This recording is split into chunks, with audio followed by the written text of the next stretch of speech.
مطلب خامخا جو سړی د ایمان او د اسلام نو اخلي او الله او د الله رسول کنه نو الله تعالی د ایمان او داغه د دې ایمان چې کومه درجه ده دغه د ازمایلو لپاره په د باندې الله چې موږ به حالات راولو د ازمیو چې دی سوې دی په خپل ایمان کې رښتیا دی او کنه هغه چې هر چا چې وي نو زه مجنون یم کنه چې کوم لیلا پکې بیا امتحان په وکړو چې هغه اصلي کمی هو دی دا 2 نمبر پکې کمی ودی نو د 1 نمبر 2 نمبر د مسلمانی معلومولو د پاره الله تعالی ته معلوم دی خو د انسانانو ته ظاهرین او هغه د پاره الله تعالی وي مونږه حالات راولو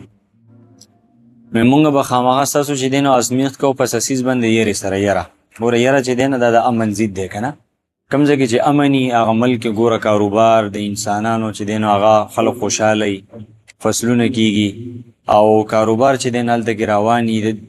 ژوند چې څومره هغه فواید دی هغه انسان چې دینه په اعلی طریقې سره حاصلې او په خوشحالي سره ژوند تیریږي لیکن کم ځکه چې د خوف نه کم ځکه چې دینه هغه بې امني راشي یره راشي کنه دا امن نه کم ځکه خوف راشي بیا دغه کاروبار چې دینه درهم برهم شي بیا چې دینه ټول وسګوره موږ دا د اسرائیل او د ایران جنگ دی لیکن په منځ کې چې کوم خلیج ملکونه دي کنه یو نیم توغنده به کې پاغو باندې مرولیږي نو هغه څومره حالات چې دینه ګډوډ کړلی کنه لکه مسافر داسې ډیر خلک په چوټي راغله یاره حالت خنه دي او کاروبارونو باندې اثر پریوزي مارکیټونه کمپنیانی بند شي ځکه دا قریش چې وګنه سورې قریش کې الله تعالی قریش په باره کې ویل شي الذي اطعمهم من جوع وامنهم من خوف الله تعالی دوی ته د لوګي نشیدن الله تعالی وته خوراک ورکو دی وګیو نو الله تعالی وای موږ ته خوراک ورکو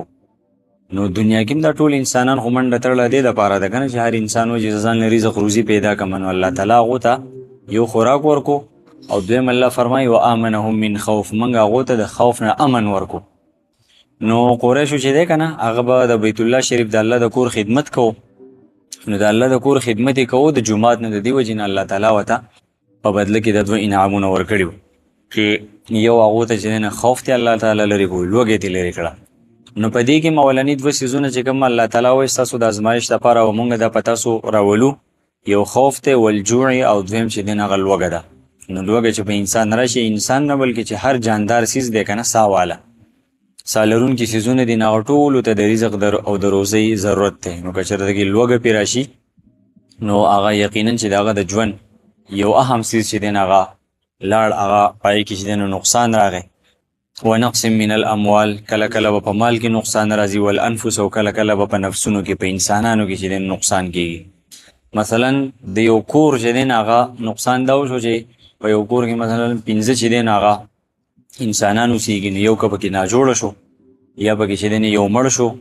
نو دا په انسان باندې چې دین امتحان راځي کنه چې یو ناجوړ بیمار دی مطلب هغه مزدوري کوله کاروبار به کوو هغه دا غینه پری وته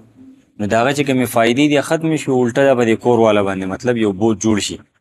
نو الله تعالی چې دینه په نفسونو کې هم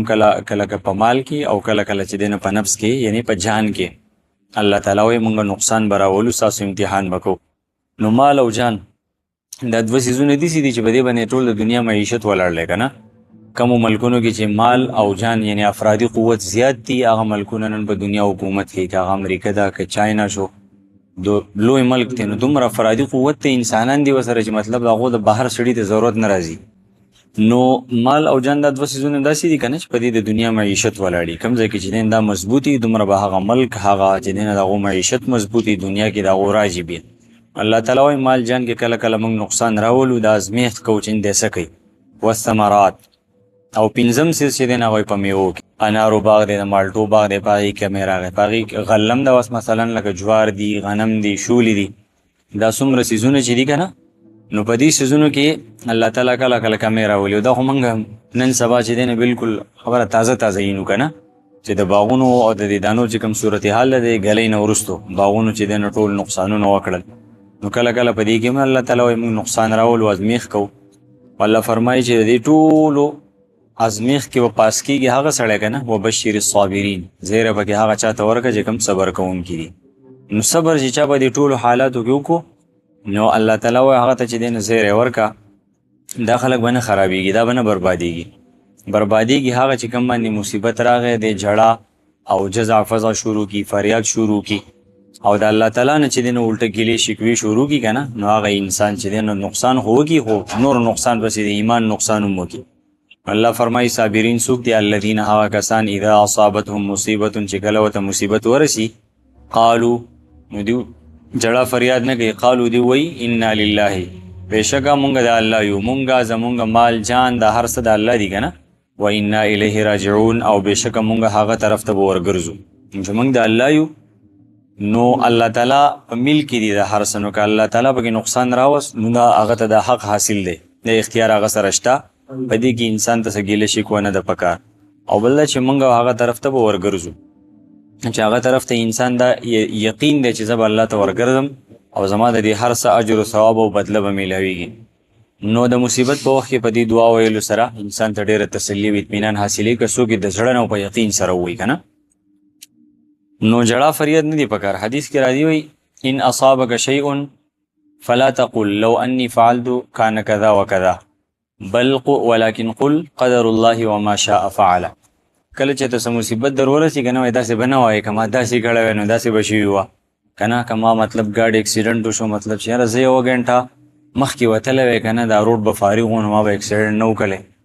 کما داسې کړه نو بیا به داسې نو شي داسې بشي وا نه داسې فضول خبرې دي نبی علیہ السلام فرمایي ولكن قل قدر الله وما شاء فعل داسې وای چې بس د الله په تقدیر کې لیکلي و الله چې څه غواړي کوي الله لیکلي و احتیاط پکار دی انسان احتیاط کوي لیکن چې کله حالات راشي نو د هغې نه وروستو بیا بس دا د الله تعالی طرف نه راغلی ده او بله دعا نبی علیہ السلام هم حدیثو کې راځي ښودلې ده چې وایي نبی علیہ السلام وایي چې مصیبت په وخت کې دا دعا وایي اللهم اجرني فی مصیبتي واخلف لي خیرا منها ای الله زما په دې مصیبت کې په دې سخته کې چې دی نو ماته اجر راکړي په دې باندې ماته اجر او ثواب راکړي واخلف لي خیرا منها او دا کم څه چې تا زما نه واغس د دې نه ماله غوره راکړي چې کله د انسان دا یقیني دومره د مصیبت په وخت کې هغه دا خبره کوي داسې دعا وایي که نه نو یقینا چې الله تعالی به ورته د هغې نه غوره څیز ورکوي او نو څومره چې انسان د الله سره تعلق و څومره تقوا وه دومره ورته چې دی نو بیا مصیبت اسانېږي نبي علیه السلام په مسنون دعاګانو کې هم ده که نه ومن اليقین ما تهون به علینا مصائب الدنیا ای الله دومره یقین راته نصیب کړي چې د دنیا د مصیبتونه ماته آسان شي نو چې څومره یقیني د الله سره تعلق د الله په ذات باندې توکل د چا دومره ورته بیا د دنیا مصیبتونه اساني نو دا دعا چې دی نو وایي چاته چې مصیبت ورسي الله فرمایي هغه خلک دا دعا وایي د دې مطلب دا دی نه الله تعالی وایي چې دا دعا وایي که نه نو دا نفلي حکم دی خیر فرض واجب نه دی نو کله مصیبت ورسي انسان نه دا دعا ویل پکار دی یا دا بله دعا تاسو ته ووایي اولئک الله فرمایي اولئک د هغه کسان دي علیهم چې په دوی باندې صلوات من ربهم د دوی د رب د طرف نه مهرباني دي ورحمه او رحمت دی